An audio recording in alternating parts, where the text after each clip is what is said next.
I get asked from time to time if there's anything I can't do, and the answer is always yes, I can't play basketball. In the last 7 games. Let her cook. Step back. I want to know what y'all saying now. Let her cook. So if there's any chance that I get to watch Caitlin Clark play, She's the real deal. she's here in Las Vegas playing the Aces, and it's been exciting to see her transform the WNBA into one of the most exciting sports to watch. Caitlin Clark is a beast, but even the best need to stay injury-free and explosive.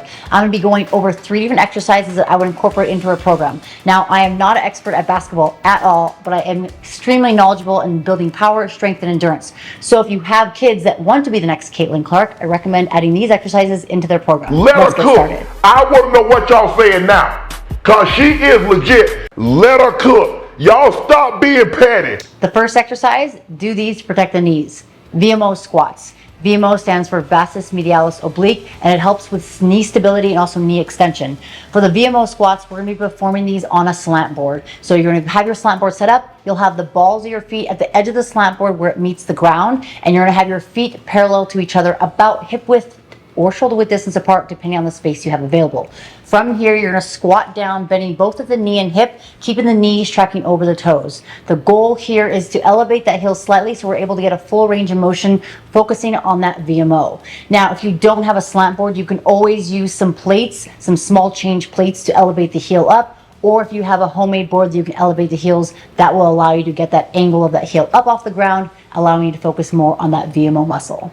Why these matter? Strong VMOs will help track that kneecap properly, reducing the risk for injuries. And for Caitlin, this is very important because if she has quick cuts to the side and quick jumps, that's going to help her stay injury free. A lot of programs train acceleration, but we want to focus on some deceleration. If you look at basketball, there's lots of change of direction, very fast stops, or rebounding from taking a jump shot. So we want to make sure we're training deceleration. And in order to do this, we're going to be adding in this extra credit movement, which is a slant board reverse step down. Utilizing that slant board, we're still going to have that heel up. We're then going to extend our opposite leg. So for example, if we have our right leg on the slant board and our balls of the feet at the edge of the slant board, my opposite leg, left leg, is extended out in front of me. From here, I'm going to essentially send my hip straight down, bending at the knee, small hip flexion, and then I'm going to let that opposite heel touch the ground, and then I'm going to stand up or press through that foot that is essentially on the slant board.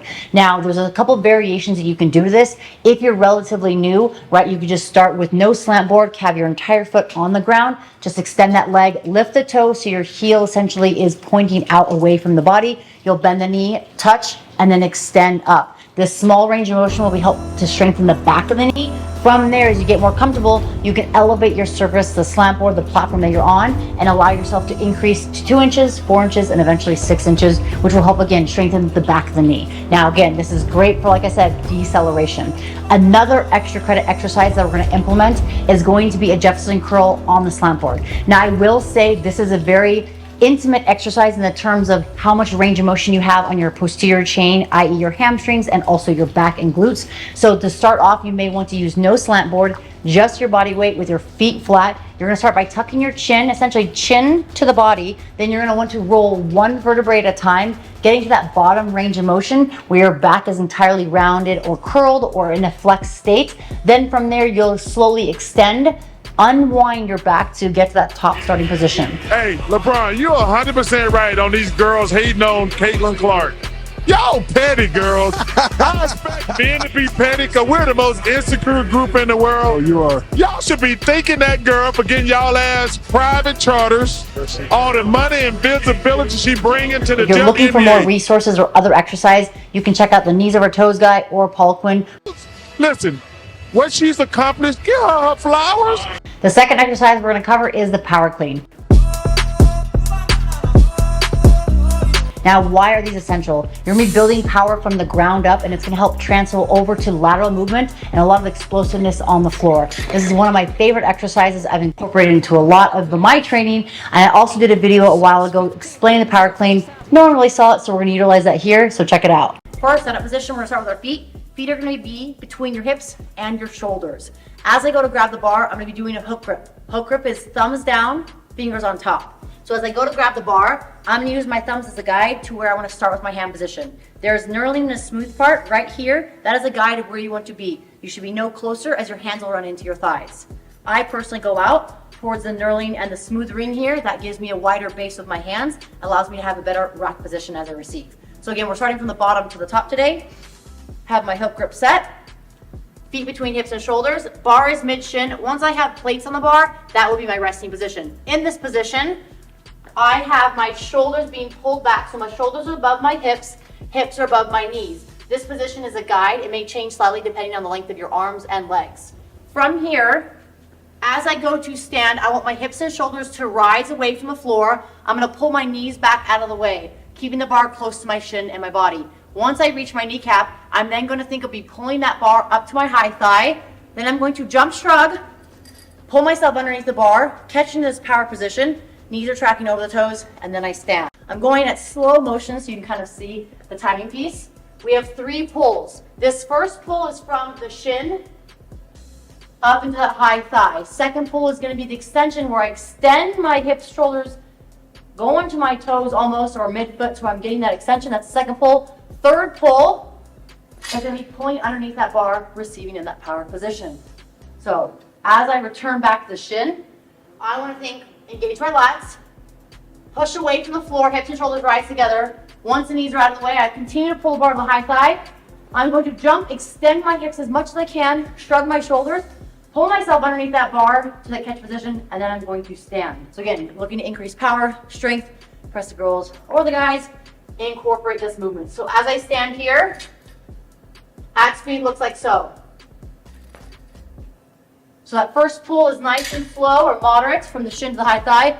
Second pull, I extend my hips, shrug my shoulders, creating momentum from the hips into the shoulders and then arms, and then I pull myself underneath, and then I stand. Something to note with our grip real quickly is we have that hook grip. As I receive the barbell, I loosen up my hook grip, let the thumb go, let the elbows come in front, have my fingers pressing the bar into the shoulders and throat. So I'm essentially holding on to the bar with my shoulders, using that as a base. So remember, loose fingertip grip as you stand, reset. Now, if you're learning this movement for the first time, working from the high hang or the mid hang could be a great position to learn. That takes away the pull from the floor. That will allow you to not worry about knees, just focusing on the timing of the hips to shoulders. So that will look like so. I stand nice and tall with my bar. I'm going to dip at my knees and hips. So think of my back sliding straight down. In this high hang position, I'm going to jump, shrug, pull myself under, and then stand. So you're working the timing from the core, from the center, out. Same thing for the mid hang or mid thigh. I'm going to dip, push my butt back, slide the bar to mid thigh or above the knee. Once I reach that position, I'm going to pull the bar back up to the high thigh, jump, shrug, pull myself under. So I'm going to do 2 reps so you guys can see the cycling and timing of a high hang, reset, from the mid hang or hang,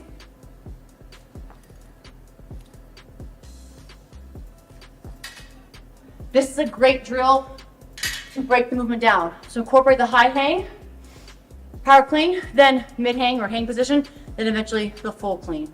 Again, if you're looking to increase strength, increase power, become more powerful or explosive, impress the girls or the guys, definitely incorporate this movement into your training. For the third exercise, it's going to be interval training. It is truly insane. Everything is a fast break with the Indiana Fever. Now, this isn't like your traditional HIIT training that you might see. It's going to be more tempo training that you might see in like a run workout. So for example, if you're doing a run, maybe you're running on the sidewalk and you have light poles. You might run from the first light pole to the second light pole. You're going to sprint as hard as you can. Maybe that's 10 seconds. Then for the next 3 light poles, you're going to do a nice, easy, chill jog. So that's your recovery. So essentially, it's like a 10-second all-out sprint, 50-second chill recovery, and you might do that for 3 to 4 rounds. Now, I didn't have light poles on my road when I grew up. Montana's always home, and Country Girl is always in the back of my heart and back of my head. So being able to come back here full circle, sitting by a campfire, enjoying some wine. I lived on a dirt road, so I would just run on the dirt road and hopefully avoid the rocks or the big divots in the ground.